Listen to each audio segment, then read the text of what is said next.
What's up, guys? It's Mark, and this is another Comic Crazy review for the first week of January of 2010. Yes, the first ever Comic Crazy review for the first, well, I guess in the new decade, I guess you would call it, of 2010. So, very excited. As you can see, that I'm back to the non-edited format. I know you guys just want to hear what my thoughts are on the comics as soon as possible after I read the comics, so you know what to buy or, discuss or what have you. So this is the easiest way for me to do it. I know you guys don't really care about the snazzy intro and what have you, or the graphics, so I'm going to just keep it with the non-edited versions, I guess. So without me talking and rambling so much, I got 5 comics to talk about. One I got for free, that was a Marvel, another Marvel, and 3 other DC comics. So, without further delay, let's begin with Weird Western Tales number 71. This is a canceled title, brought back from the dead. DC's bringing back some canceled titles because of Blackest Night, seeing that, the titles have been dead and now they're rising, kind of like Black Lanterns. Cool concept. And basically it's more tie-ins to Blackest Night. This, however, was kind of cool, seeing that we finally get something unique. We get, and here's a spoiler for you, I'm sorry, but it is on the front cover, Jonah Hex as a Black Lantern, which people have been waiting for. So we finally get that. Once again, I didn't really follow a lot of Weird Western Tales or any backstories, or back issues and what have you, so I really don't know that much about Jonah Hex, as well as some other characters in the Weird Western Tales franchise, I guess. Above all else, it wasn't really that new reader friendly, but it was still enjoyable. I would give this a B, lean towards a B minus, but a B, it's alright. Especially if you're a Jonah Hex fan, or if you're just looking for just a fun, random tie-in to Blackest Night. So I would say pick it up if you're reading Blackest Night. If you're not, don't. Let's go on to, now, the free comic that I got today. Well, not today, yesterday. Origins of Siege. Now, if you go to a comic book store, you will probably find this, and right by the register, it's a free comic. Basically giving the background of Siege and what's been happening in the Marvel Universe. Because it's free, I can't really rank it, but it does an okay job telling you what's been going on if you haven't been reading anything in the Marvel Universe or anything but Dark Reign. Giving you the gist of what Norman Osborn's been doing, how he's made a list of things that he's been wanting to do in the Marvel Universe. So it's kind of interesting. It's hard to rank once again because it's free. Because it's free, I would probably give it a B. But if I had to pay for it, probably B minus. It's a good jumping start if you're going to get into Marvel, or at least the Siege event that's going on in Marvel, which actually number 1 came out the same week, this week. So yeah, so I give it a B. I mean, it's free, so I would say just pick it up anyway. Tell me what you think in the comments, because it's really hard to judge something that's free. Speaking of Siege, Siege number 1 came out. This is Marvel's newest event, supposed to conclude Dark Reign and Norman Osborn's reign on the Marvel Universe after Secret Invasion. I was happy because I thought that Marvel was going to do something that they haven't been doing recently, and that's not drag on stories, because this is only 4 parts, unlike Dark Reign that's been going on for almost a year now. So I was like, oh, they're not going to drag out the story, kind of like Captain America Reborn. But I was wrong. They kind of drag it out on this one.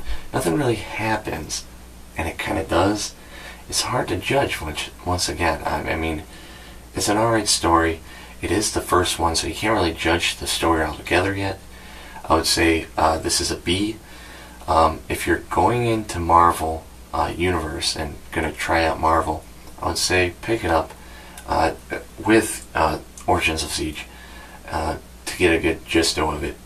But right now it's just okay, a little above average, but I have a funny feeling that Marvel's going to drag this out into the last issue. But I could be wrong, you know.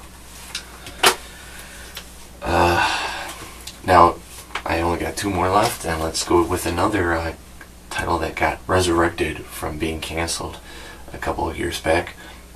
Suicide Squad, number 67. This is basically the first tie-in for Secret 6 for Blackest Night. This dragged a lot until the middle of the comic where it started picking up. I would say I would pick this up if you're a Secret 6 fan, or even if you like the Suicide Squad.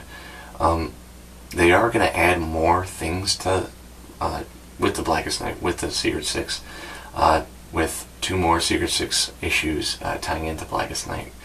But this is the beginning of the story. It looks like something epic's going to happen with that team, though. We see Bane, Deadshot, and what have you. So I don't know. I can't judge the story, but this kind of dragged. It's an alright read. If you're reading Blackest Night and you want to get everything, or you're just a Secret 6 fan, I would say pick it up. This was a B-. Leaning towards B, but once again, if you're a fan of those 2 franchises, Blackest Night or Secret 6, or even both, I would say definitely pick it up. But if you're not, don't.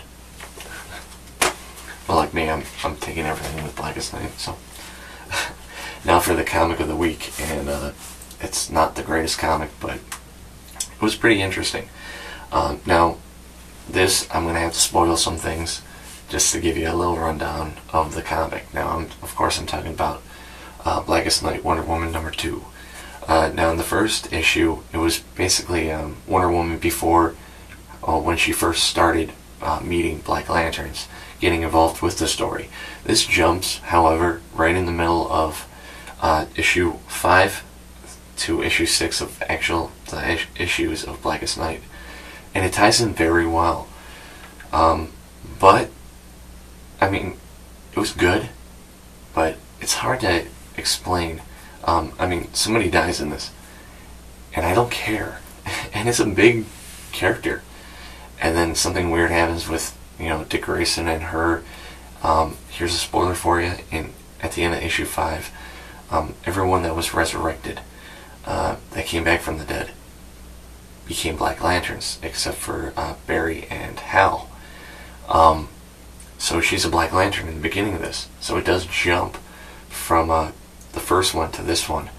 So, you can't judge this isn't a sequel to Wonder Woman number 1 of Blackest Night. It's just a tie-in. So, it's hard to explain. But, she begins as that, and then at the end, here's another spoiler, in 6, she becomes a Star Sapphire. In this, she becomes a Star Sapphire, and it's told kind of differently. If you add this to issue 6, it ties in beautifully. One humongous gripe I have, though, is the last page. I don't like how she was drawn as a Star Sapphire.